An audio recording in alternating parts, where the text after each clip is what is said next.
Como decía, pues vamos a empezar muy puntuales. Es la 1 de la tarde en donde me encuentro yo, son las 2 de la tarde horario peninsular español. Gracias a todos los asistentes, a este cuarto sin coma y muchas gracias al ponente de la conferencia de inauguración, al profesor Homero Gil de Zúñiga, que nos va a hacer la conferencia de inauguración con una charla sobre retos de la comunicación en democracia, antecedentes y consecuencias de la polarización política. Para mí es un placer presentar a un colega con el que además he podido trabajar conozco bien porque he podido trabajar en 3 países al menos, he podido trabajar con él en Estados Unidos, en Austria y también ahora más recientemente en España, y con el que he aprendido muchas cosas sobre investigación en comunicación en sus grupos CGICR, Media Innovation Lab en Viena, Democracy Research Unit en Salamanca. La mayoría de las personas que estamos aquí, seguro que ustedes lo conocen bien, de todas formas es un congreso diverso donde hay pues, investigadores en publicidad, en marketing, en relaciones públicas y simplemente daré algunas notas por si alguien no conociera la trayectoria académica de Homero. Es un referente mundial, y lo podemos decir con la boca grande, en el estudio de los efectos de la comunicación política, sobre todo en todo lo que tiene que ver con la persuasión y también con la participación, y sobre todo el efecto de los nuevos medios, las redes sociales, en movilizar o desincentivar, depende, la participación tanto convencional como no convencional. Pero bueno, también, además de esto, también tiene líneas de investigación muy interesantes en desinformación, en los entornos digitales, en cómo aprendemos o no aprendemos sobre política, teorías e ideas teóricas como la News Finds Me Perception, que ha ganado, o la percepción de que las noticias nos van a encontrar, que ha ganado tracción, ha ganado importancia en los últimos años. Simplemente comentarles que es Distinguished Professor en Estados Unidos, en el College of Communications de la Pennsylvania State University, Penn State, donde se encuentra ahora mismo, y también es catedrático en el área de Ciencia Política y de la Administración en la Universidad de Salamanca. Además, también ha sido equivalente a catedrático en la Universidad de Viena, profesor en la UT, Universidad de Texas en Austin, y 2 veces reconocido como Highly Cited Scholar, 2020 y 2022, que como saben, alrededor del 0,1% de investigadores de cada disciplina obtienen esta distinción, que se da a las personas que tienen de manera consistente muchos artículos en el 1% más citado de su campo de investigación. Podríamos seguir hablando de puestos, de premios, papers. Tendría poco sentido hoy en día que toda la información está tan disponible a un clic, pero a mí me gustaría contar una pequeña, ya que estamos casi en familia, una pequeña anécdota que habla de su carácter cercano como académico. Esta anécdota no está pactada, no sé si será del gusto del ponente, pero la voy a contar porque tiene un tono humorístico que creo que está bien ya que estamos aquí en familia. Como decía, Homero siempre tiene una cercanía académica y siempre está dispuesto a hablar sobre teoría, sobre métodos, sobre proyectos de investigación con todo el mundo, desde un alumno de grado hasta otro distinguished professor. Siempre le gusta mucho la conversación. Y como prueba de ello, en el año 2012, yo me trasladé a Austin, Texas, en una estancia de investigación predoctoral. Yo iba con Maxwell McCombs, pero cuando llegué allí me di cuenta de que yo tenía que aprender métodos y tenía que aprender a producir investigación. Y Maxwell ya era un profesor emérito que no estaba dando muchas clases, entonces yo intenté ir a la clase de Homero que tenía en metodología, pero me dijo que lógicamente allí las matrículas tienen un coste muy alto y no podía aparecer en una clase simplemente de una universidad donde mis compañeros estaban pagando muchas decenas de miles de dólares y yo estar allí. Entonces, pero me dijo que podía ir a una reunión de su equipo de investigación que se llamaba Community Journalism and Communication Research y que, bueno, que era un ambiente más informal y que allí podía aprender algo. Pues llevábamos como 45 minutos de discusión. Yo no sabía casi nada de métodos, no sabía casi nada de estadística, y ahí se hablan ideas complejas que yo en su mayoría no comprendía.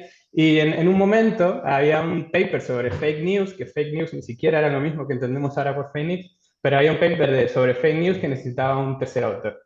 Y entonces él preguntó, y yo con los años me he dado cuenta de que él lo preguntó a su equipo de investigación, si alguien quería unirse a ese tercer paper que tenía, le faltaba un autor.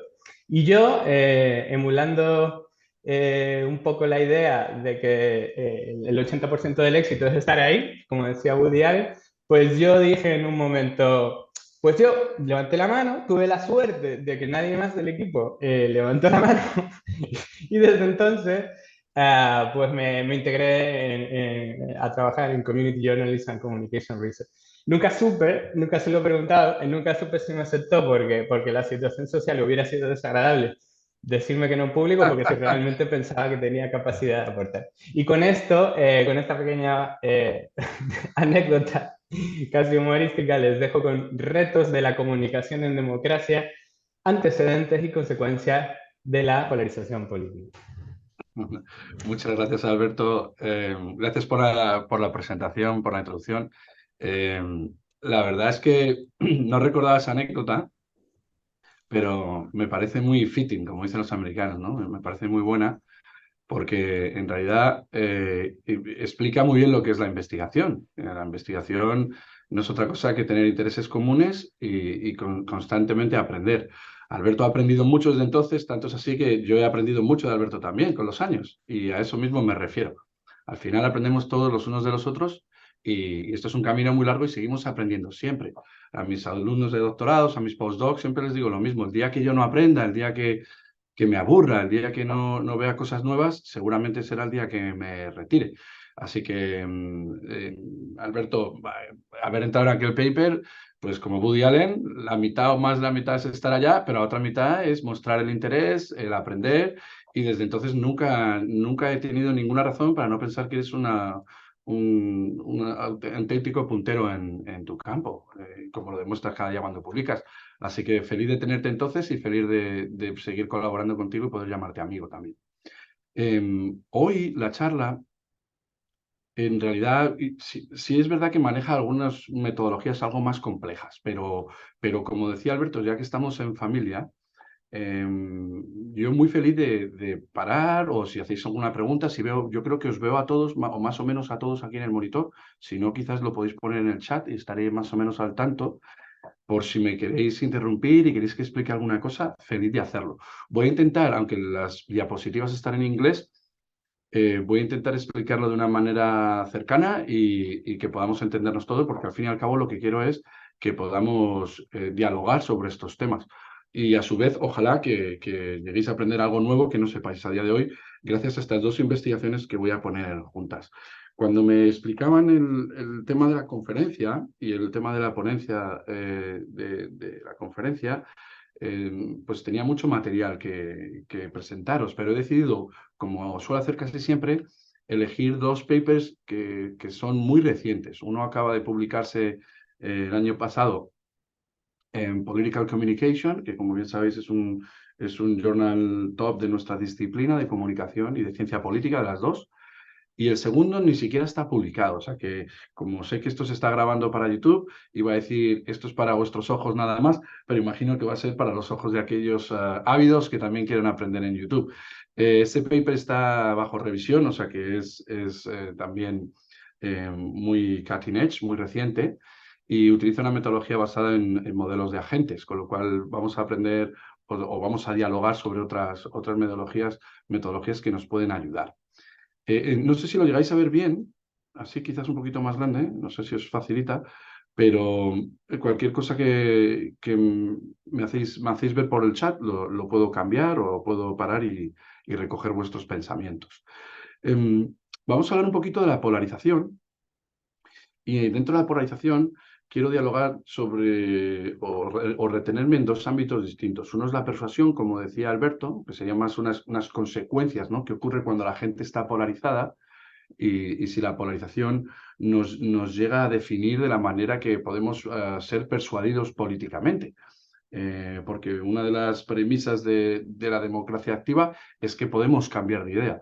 Si no pudiésemos cambiar de idea, pues nunca triunfarían las mejores ideas, la democracia no avanzaría, estaríamos siempre hincados en nuestras posiciones y no cambiaríamos de idea. Lo bueno es que las mejores ideas florezcan en sociedad y que la democracia avance. Entonces, me parecía importante conectar estas dos ideas de sentirnos polarizados y cómo afecta a nuestros niveles de persuasión, por un lado.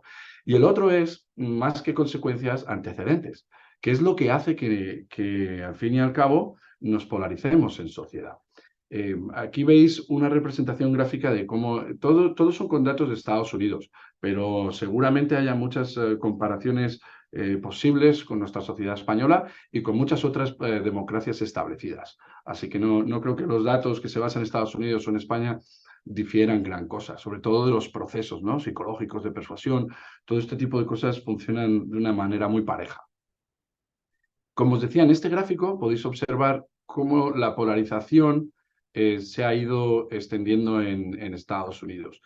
Hay muchos tipos de polarización ideológica, polarización afectiva. En este paper, en este estudio que vamos a presentar, introducimos una nueva polarización, que es la percepción de la gente de qué tal polarizada está la sociedad, ¿no? Entonces lo llamamos societal polarization, ¿no?, una polarización social. Pero la más extendida entre los académicos suele ser la afectiva, que es esta idea de cuánto uno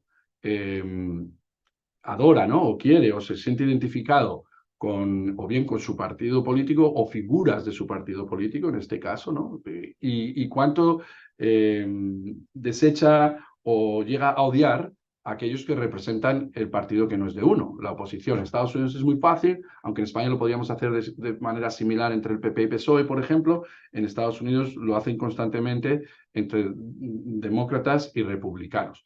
La idea de que yo quiero mucho a Joe Biden, por ejemplo, y adoro a los demócratas, y odio a Donald Trump o al representante, a las figuras representantes de los republicanos, ¿no?, o Mike Pence o a quien esté en ese momento. Y como veis, desde los 70 prácticamente siempre ha existido la polarización. Esta línea amarilla registra lo que es la polarización. Y esta línea verde sería los sentimientos que tiene uno hacia su grupo, lo que llamamos in-group, sea liberal o conservador. Los dos suelen ser considerados in-group. Y la línea azul es los sentimientos que uno posee o que reporta hacia el out-group, hacia aquellos que no son de su ideología, ¿no? Entonces, sí que vais viendo que siempre ha estado separado, es decir, los sentimientos hacia tu in-group siempre son más altos. Uno tiene la tendencia a querer o a estar más contento o afinarse un poquito más con aquellos que representan a nuestra ideología, versus qué tal de nota o qué tal de afección podemos tener con los demás. Entonces, sí veis durante décadas que siempre más o menos es bastante estable. ¿Cuánto nos gustan los representantes de nuestro partido, verdad? Y qué hostilidad tenemos con aquellos que no nos representan nuestro partido, es lo que en realidad ha ido variando más. Entonces, es verdad que la polarización en sí misma ha ido subiendo, estamos en cotas más altas en la historia de la polarización de Estados Unidos, ahora estamos bien divididos, pero en realidad no es tanto que amemos más o que nos gusten más nuestros representantes, sino que hemos empezado a generar a través del tiempo una animadversión a aquellos que no nos representan que es inaudita. O sea, fijaros que ya estamos en casi al 75, al nivel del 75%, ¿no?, de que adoramos a los que nos representan y un 25% de lo que nos gustan los demás. Es que no nos gustan nada. El otro, el outgroup, no nos gusta nada. Sea republicano o demócrata, no nos gustan los demás, no nos gustan nada, les odiamos. Entonces eso es muy problemático porque genera esta polarización que está en cotas altísimas, en la que si no nos podemos conversar, no nos podemos ver a la cara los unos con los otros, ¿cómo vamos a poder avanzar la democracia, como decíamos al principio, ¿no? La gran teoría deliberativa de la democracia es que podemos conversar, deliberar con la otra parte, como decía Diana Matz, podemos escuchar a la otra cara y llegar a puntos comunes, puntos de acuerdo, ¿no? Entonces, creo que nos establece muy bien el tono de la charla, y lo voy a hacer un poquito al revés. El primer paper habla de las consecuencias que ocurren en sociedad cuando estamos polarizados, sobre todo con respecto a la persuasión, como os decía, y el siguiente paper habla un poquito de los antecedentes, cómo hemos llegado hasta allá. Y vamos a ver que en este paper lo que testamos son dos teorías distintas de comunicación, que hablaré un poquito más sobre ello luego, una teoría del efecto mínimo y otra teoría de un efecto máximo, y vamos a ver dos variables clásicas que se han entendido en la teoría que predicen que nos polaricemos, que es selective exposure, ¿no? Exposición selectiva a las noticias, y discusiones políticas que son más homogéneas. Que ya hablaré de esto un poquito luego para aquellos que a lo mejor no están familiarizados con estas teorías. Pues en cuanto a las consecuencias sobre la persuasión, digamos que primero la persuasión os voy a dar unas pinceladas teóricas bastante rápidas, porque imagino que más o menos habéis leído esta literatura, pero y si no, pues con esto os debe de valer bien. Como os decía, la persuasión política es un cambio de actitud que tiene mucha importancia, porque cuando lo podemos cambiar de ideas, es cuando podemos mejorar a entender a los demás y es cuando podemos avanzar la democracia. Si no, nunca cambiaríamos de idea. Y no solo con respecto a algo que cambie nuestro sentimiento pues, o pensamiento o actitud de decir, bueno, pues es que creo que Joe Biden lo está haciendo bien, o creo que Donald Trump lo está haciendo bien, o creo que Feijóo lo está haciendo bien, o creo que Sánchez lo está haciendo bien. No solo a eso, sino dentro de tu propio partido político. Si yo soy socialista y veo que Sánchez no lo está haciendo bien por cualquier circunstancia, o hay datos factuales que indican que no está haciendo bien algo, yo tendría que ser capaz de persuadirme a mí mismo y decir, oye, mira, o las noticias serían capaces de persuadirme en este caso, ¿no? Entonces, vamos a entender la persuasión, esta idea de cambiar las actitudes políticas de uno, o bien tornarnos, o quizás volvernos más polarizados, ¿no? Si yo solo cambio mi actitud política para sentirme más asociado con el PSOE, o con el PP, o con los republicanos, o con los liberales, también sería un cambio de actitud. Me he convertido en más polarizado, digamos, ¿no? O en más extremo en mis pensamientos, ¿no? ¿Y qué ocurre con la persuasión más generalmente? ¿Por qué nos es válida en la democracia? No solo desde este ámbito, también los políticos necesitan persuadirnos. Cuando ellos presentan los programas e indican qué van a hacer, tenemos que ser capaces de decir, mira, pues yo debo de votar a este partido, porque su programa, digamos que me atiende a mis necesidades. Me va a bajar los impuestos o me va a subir los impuestos. Yo no gano mucho, pero sube los impuestos, pero va a favorecer a los servicios sociales. Puedo realizar un escaneo, ¿no? de sus programas y sentirme identificado con sus programas y votarlos. Entonces, los políticos necesitan que esta persuasión exista, ¿no? Porque ellos tienen que persuadir a los ciudadanos. Y los medios de comunicación también persuaden. Por cuando ellos escriben las noticias, aunque presenten las dos caras de un asunto, también nos acaban de persuadir, ¿no? Y de igual manera, los líderes de opinión pública persuaden a los demás. Cuando queremos saber de algún tema, todos tenemos un amigo que sabe mucho de esto y le preguntamos, oye, ¿qué ocurre con la inflación? ¿Tú qué sabes de esto? Entonces, ahí vemos que la persuasión no solo ocurre en sociedad, sino que es totalmente necesaria.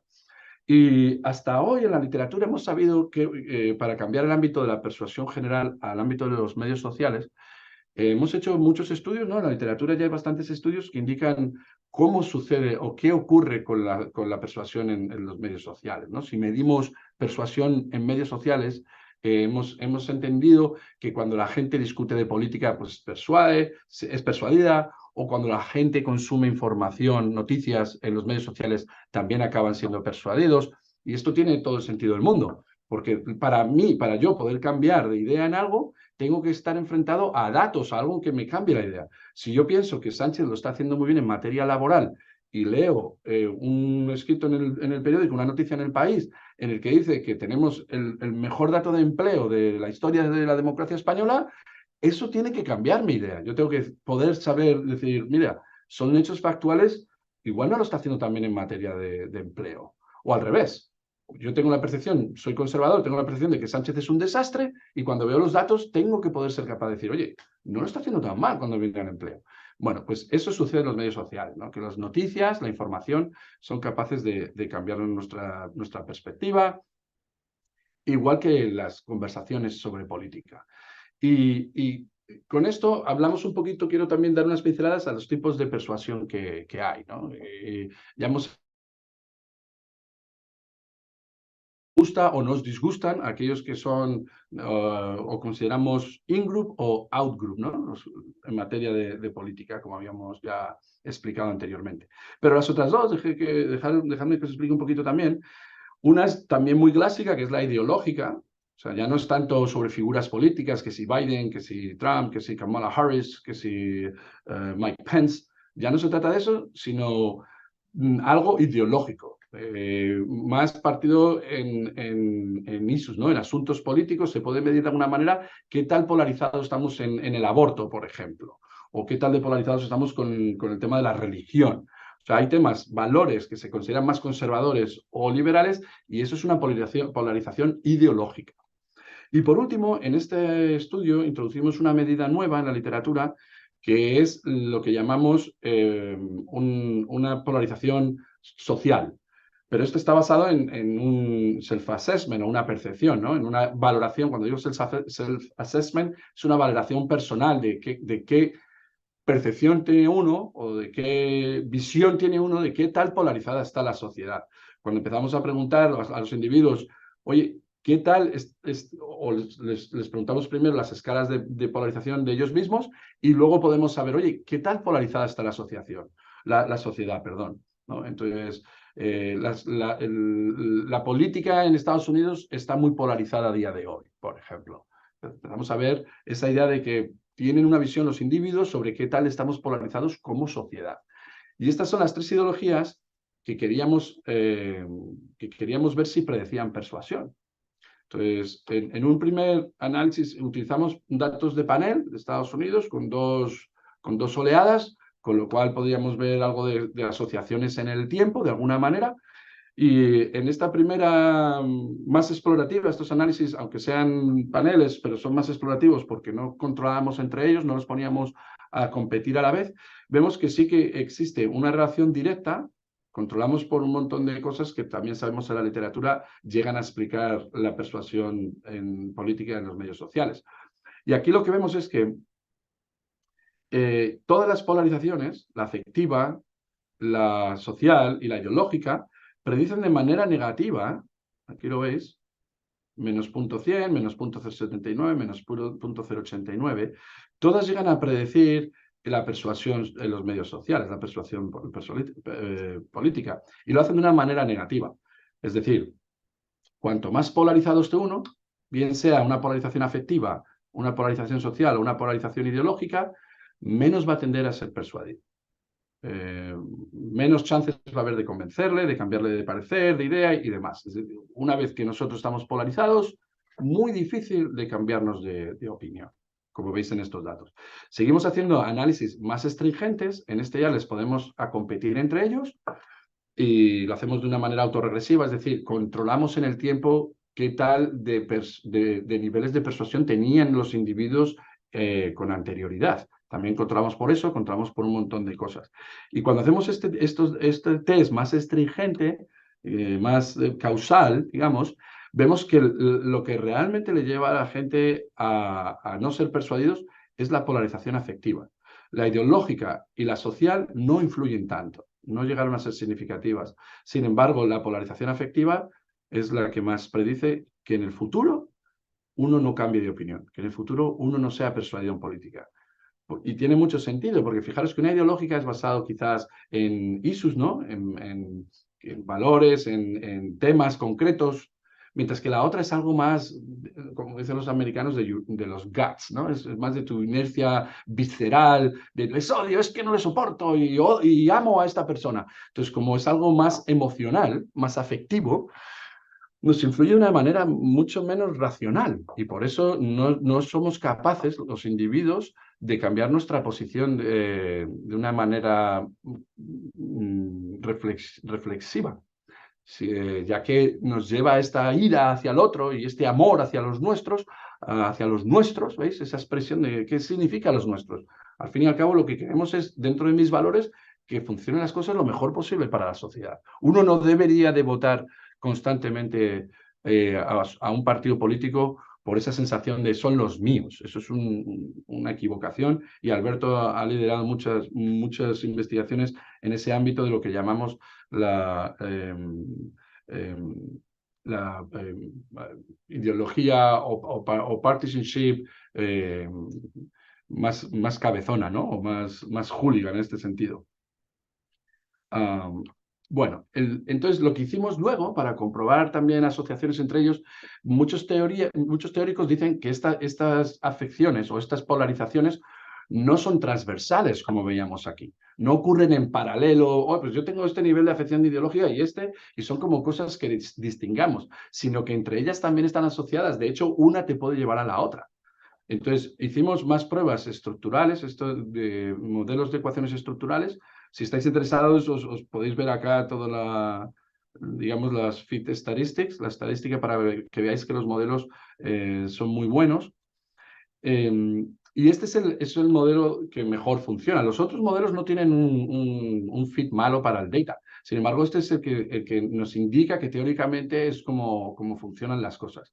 Por lo general, los individuos empezamos a desarrollar una polarización ideológica basada en nuestros valores, basada en nuestros temas, lo que vemos, y a raíz de esa polarización ideológica empezamos a percibir que la sociedad está polarizada, porque claro, si nosotros estamos haciendo, empezamos a polarizarnos, vemos que la sociedad también se polariza, y no solo eso, sino como individuos empezamos a desarrollar esa polarización afectiva, ¿no? Tan visceral.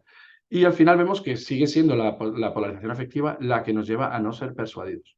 Las otras dos no nos llevan de manera directa, pero esta sí nos lleva de manera indirecta. De hecho, cuando probamos los caminos indirectos, es decir, si la polarización ideológica de alguna manera nos influye en nuestra percepción, pero no de manera directa, sino a través de cuánto la polarización ideológica nos lleva a tener una polarización afectiva, y a su vez la polarización afectiva nos lleva a no ser persuadidos.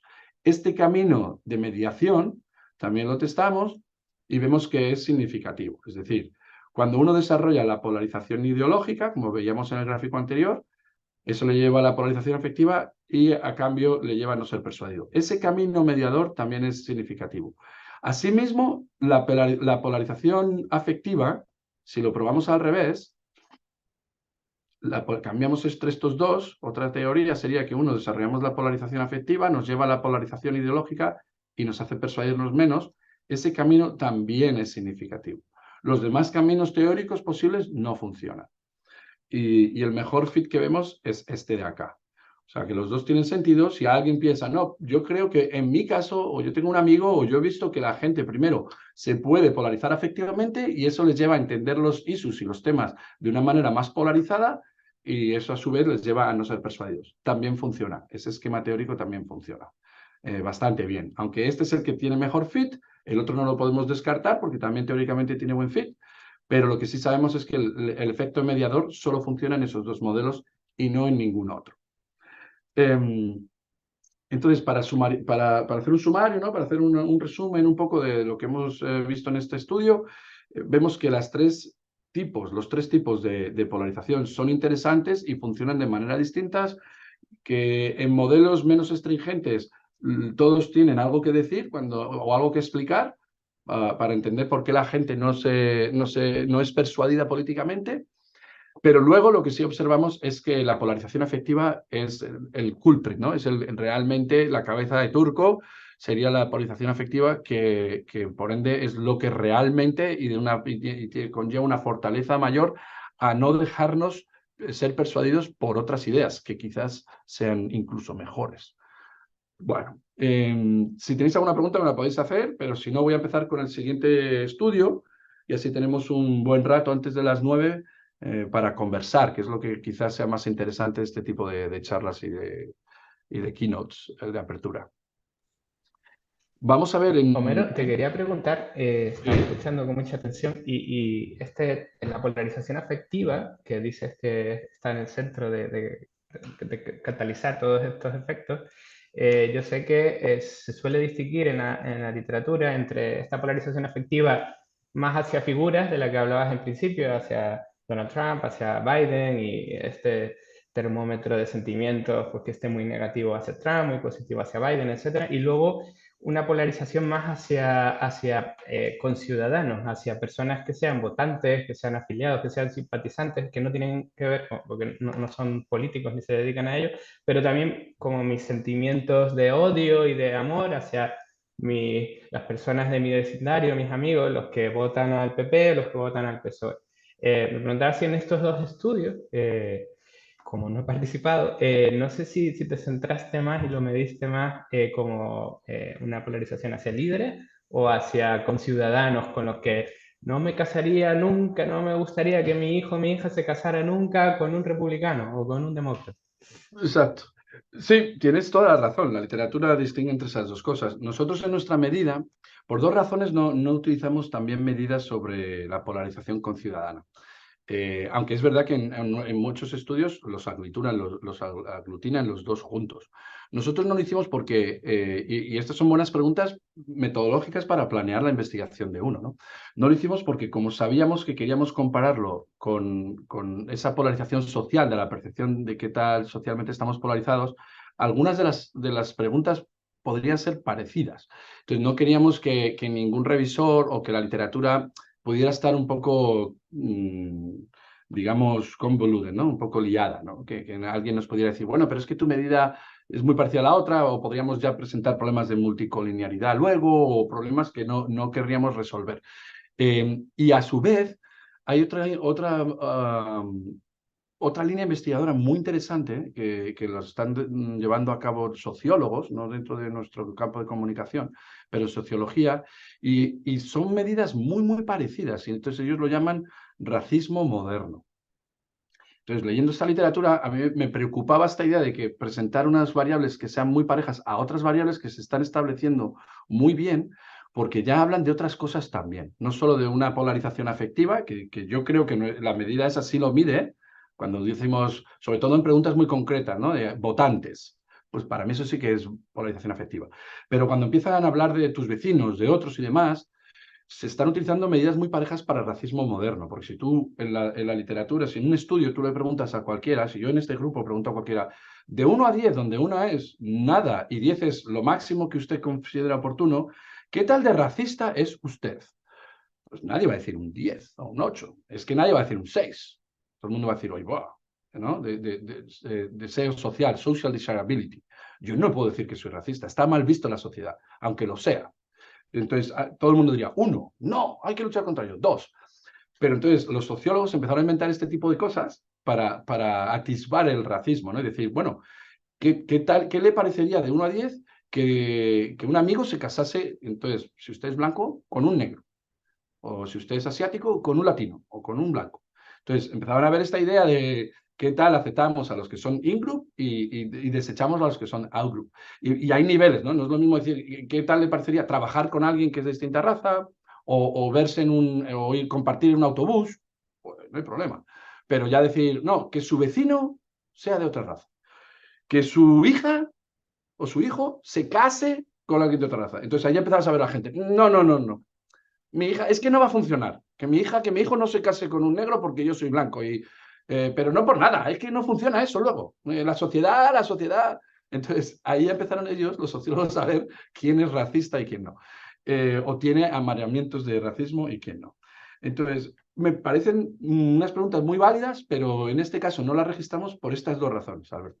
Porque queríamos diferenciar bien y como sabíamos que teníamos una medida que tocaba la idea de la polarización social, no queríamos convertir en algo que sea más indefendible o que nos oscureciese un poco los resultados. Entonces, por eso lo hicimos. Pero sí tienes razón que en la literatura hay muchas variables o hay muchos estudios que confluyen estas dos dimensiones, la del votante y demás, y las de la afección, la polarización afectiva de los líderes de partidos.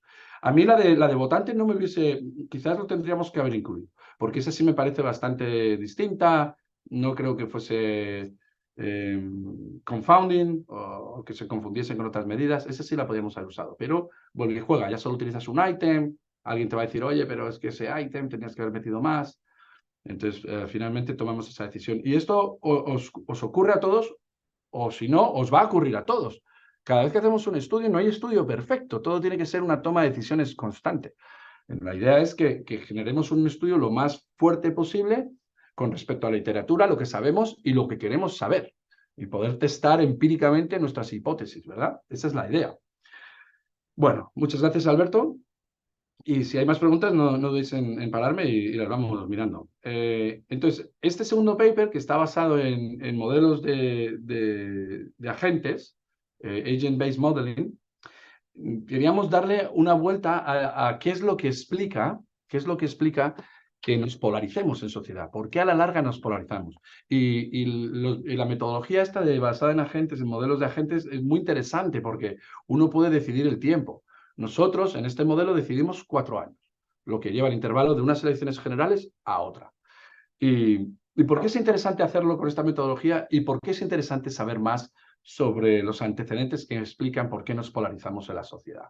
En primer lugar, porque no sabemos tanto de la polarización. Si uno lee la literatura, pues sí, sabemos mucho, pero no sabemos tanto, que es distinto.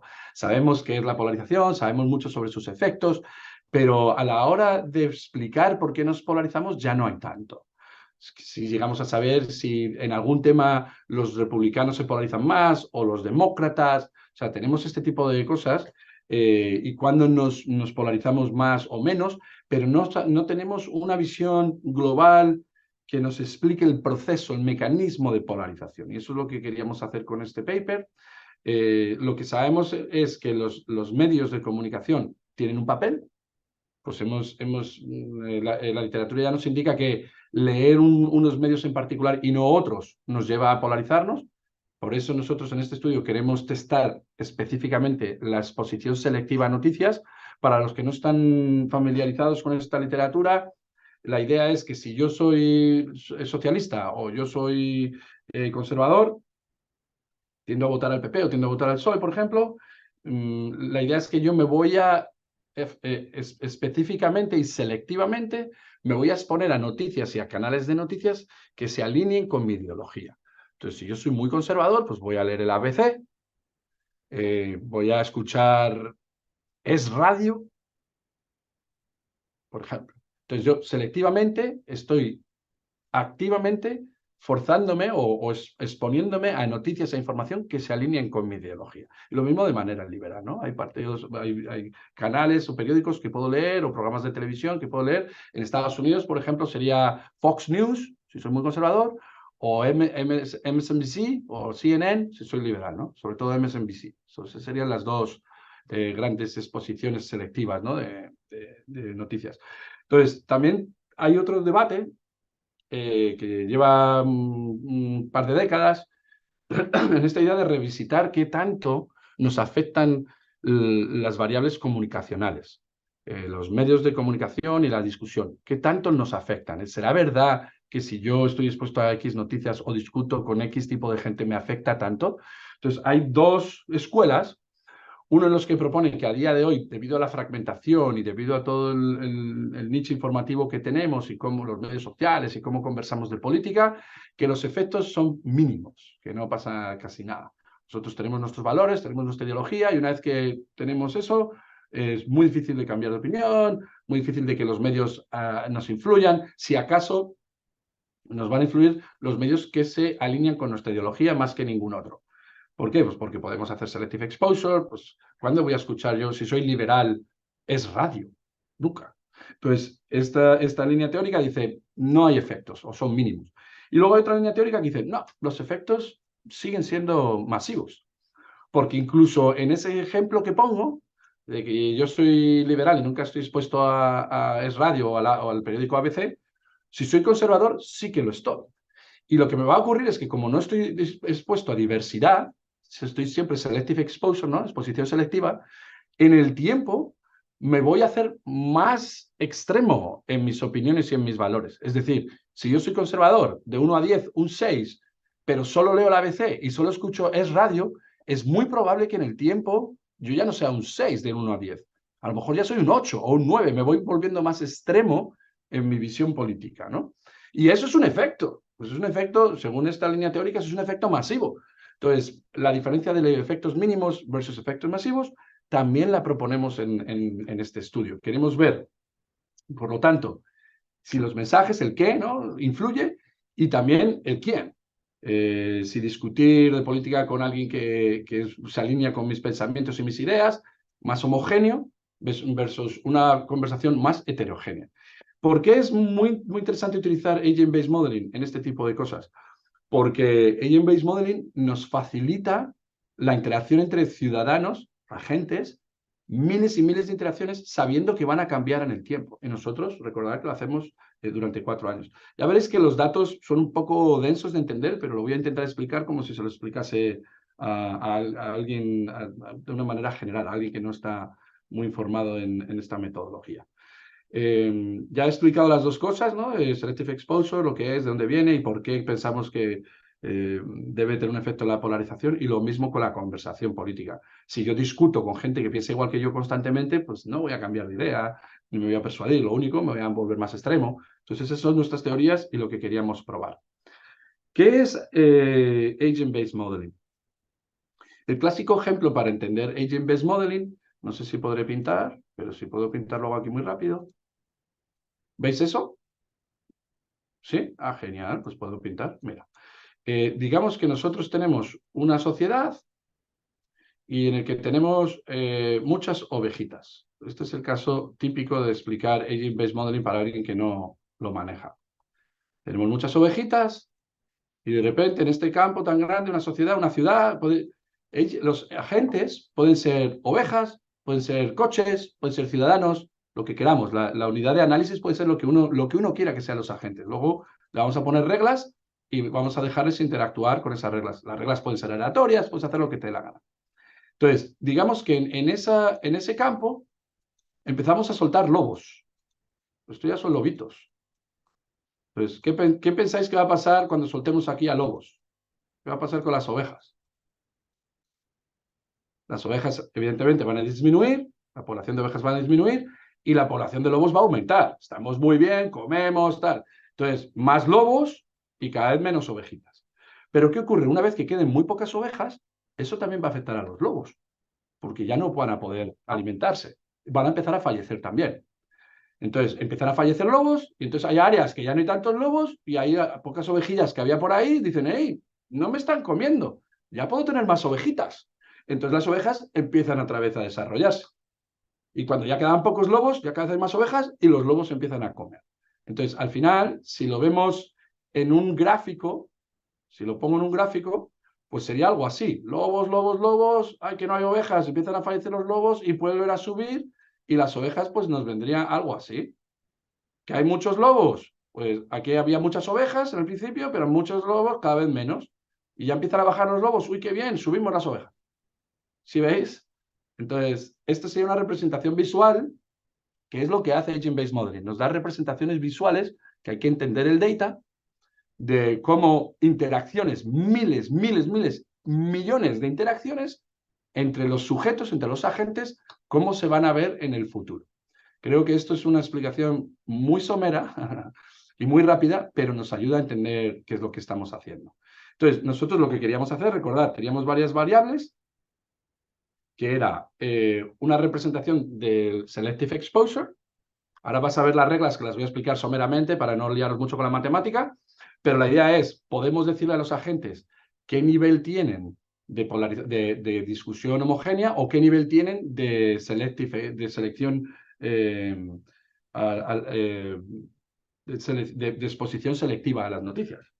Entonces, eso es lo que queríamos ver. Primero, qué resultado, qué ocurría en sociedad, ¿no? Cuando esto pasa en una sociedad y los agentes van cambiando. Entonces, le damos reglas y van cambiando si yo soy liberal o lo otro, o estoy expuesto a noticias de una manera.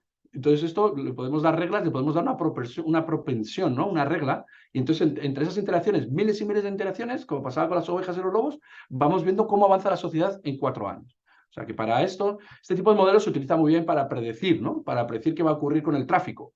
Si yo abro una carretera aquí, ¿qué va a ocurrir? Pues tú abres la carretera y haces un modelaje de miles y miles y millones de coches, y entonces les vas dando reglas y lo puedes predecir. O puede predecir muy bien la expansión de un virus. Mi colega Tomás Pérez Acle, en Chile, que él es neurobiólogo, él trabaja con esto, yo aprendí de él en Chile, cuando yo estuve en Chile, aprendí Agent-Based Modeling de él, y él lo utilizaba para predecir cómo se expande un virus. Entonces, con el COVID, por ejemplo, se dieron, pero vamos, que sepáis que cualquier gobierno lo sabía muy rápidamente, porque con modelos de estos sabíamos que se iba a expandir irremediablemente y muy rápidamente. Lo sabían, los académicos lo sabían muy rápidamente, porque lo saben con cualquier virus.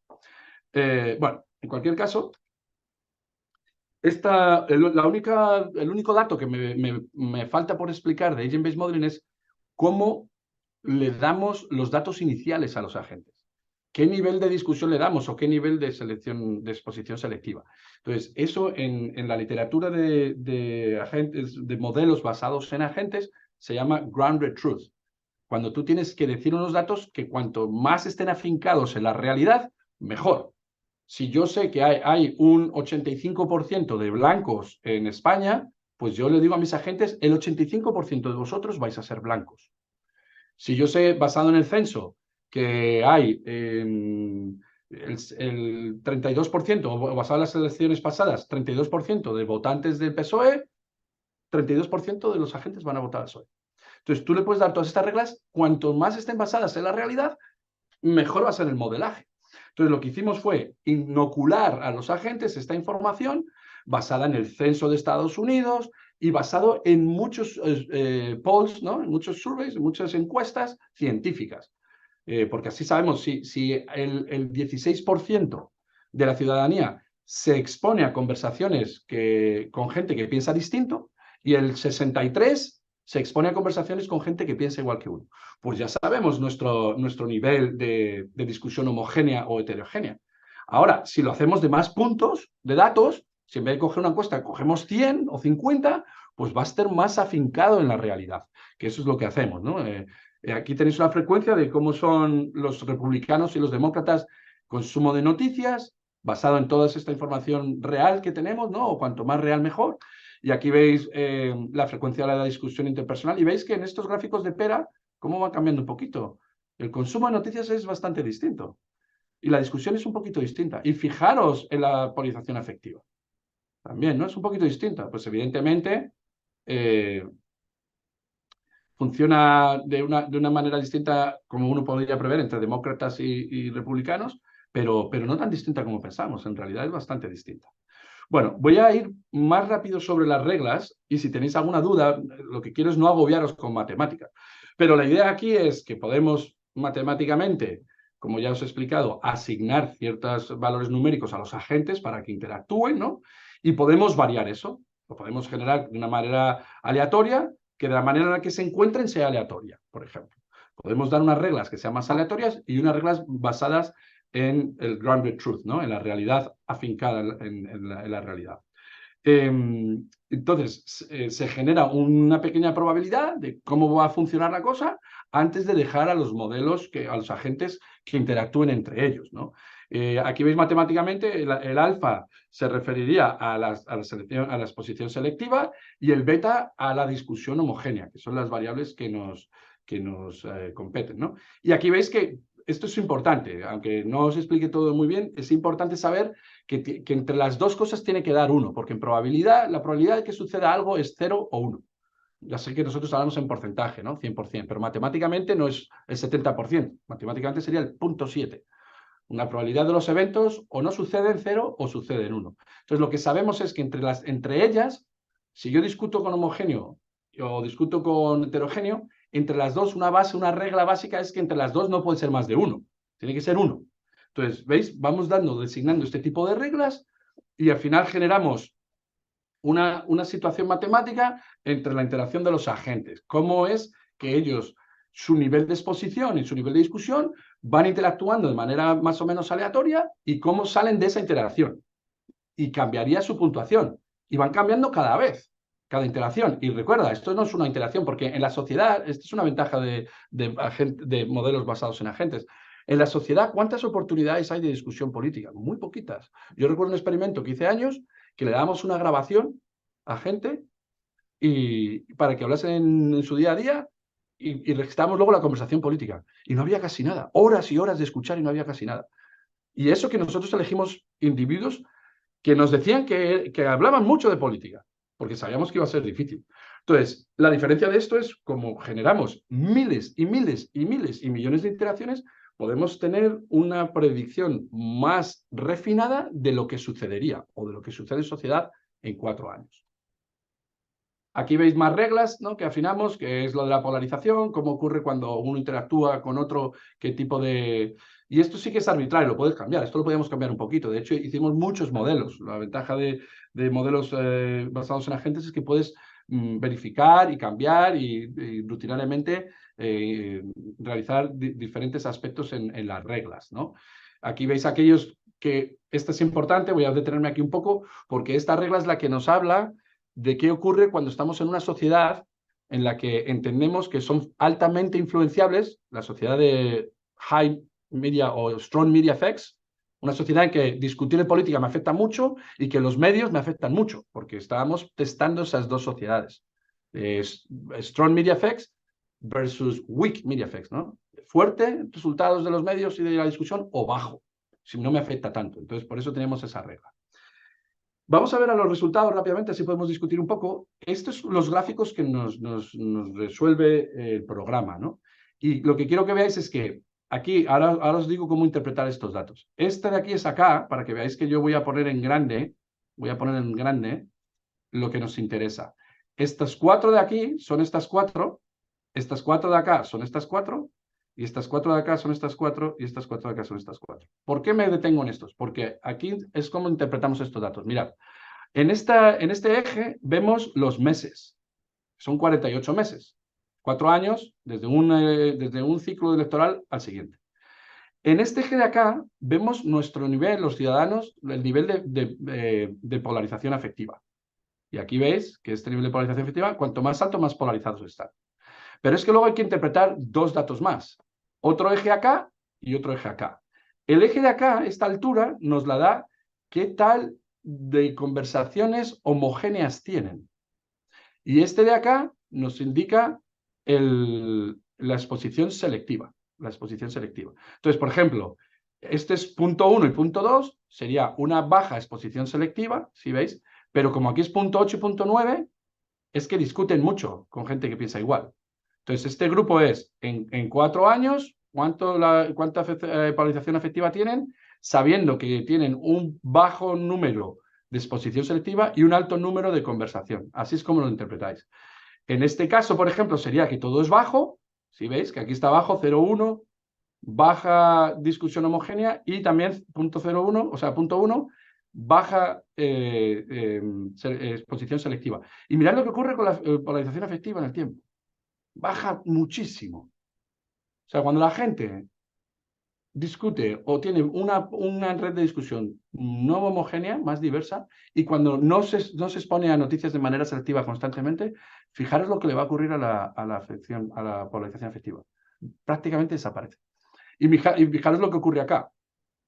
En una sociedad, ¿no?, de alta polarización, o sea, perdón, alta exposición, alta discusión homogénea y alta selección de noticias, exposición selectiva de noticias, muy polarizados. Empiezan aquí, ya altos, son una polarización de media ya alta, pero es que en años, ¡brum!, se van polarizando un montón. Cuando van a llegar las siguientes elecciones, están súper polarizados. Y son muy interesantes estos puntos medios. Fijaros que cuando uno está en una discusión homogénea bajita, pero una posición selectiva, ¿no?, una selección de noticias de manera selectiva, fijaros que la polarización no es alta, baja un poquito. Hay más variabilidad entre los distintos modelos, pero la tendencia es que baja. Y mirad la otra parte. Cuando la exposición selectiva de noticias es baja, pero la discusión es alta, homogénea, mirad que sube. O sea que uno importa más que el otro. La discusión homogénea importa más que la exposición selectiva. Y vemos muchos más modelos. Este sería, en un caso, esta sería la sociedad, lo mismo. Estas son todas y estas son las 4 esquinas, que son las que más relevantes. Esta sería una sociedad en donde los medios nos afectan mucho. Y fijaros cómo vamos, hay un proceso balístico, súper rápido. Rápidamente subimos y alcanzamos el nivel, porque los medios nos afectan mucho, las conversaciones nos afectan mucho. Nos polarizamos rápidamente y mucho. ¿Sí veis? Pero siguen siendo más o menos, ya no es tanta curvita, es más plano, porque nos afectan mucho.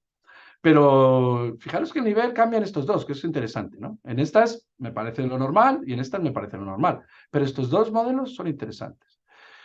¿Y qué ocurre cuando comparamos los republicanos con los demócratas? Ahí vemos también hay bastantes diferencias. Hay bastantes diferencias. Fijaros cómo los republicanos pueden comenzar de una manera polarizada más baja, pero siempre son más alta al final.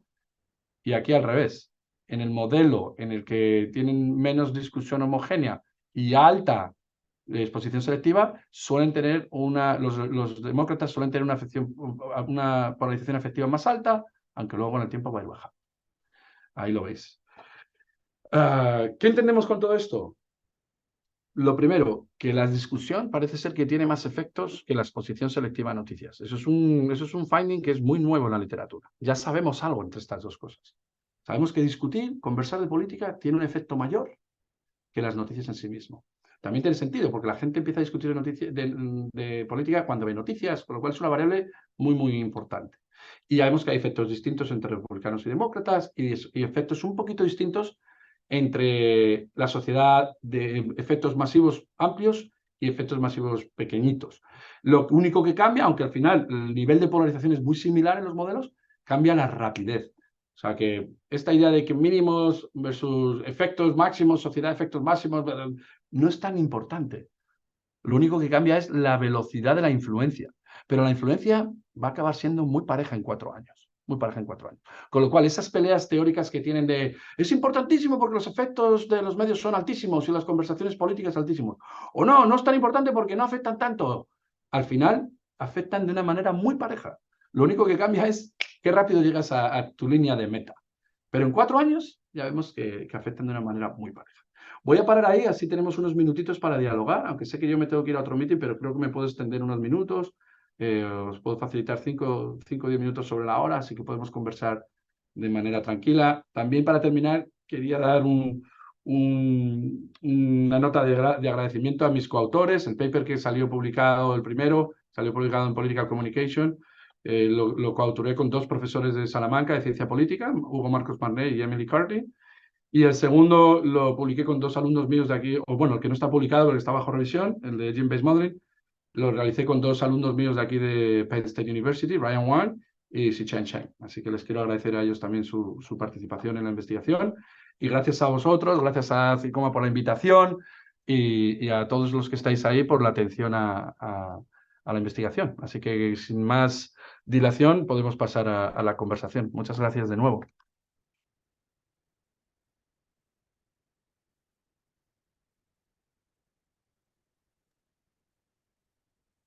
Bueno, Homero, si me lo permitís, me lo permite Alberto como moderador, darte las gracias ahora sí con cámara y demás por esta conferencia.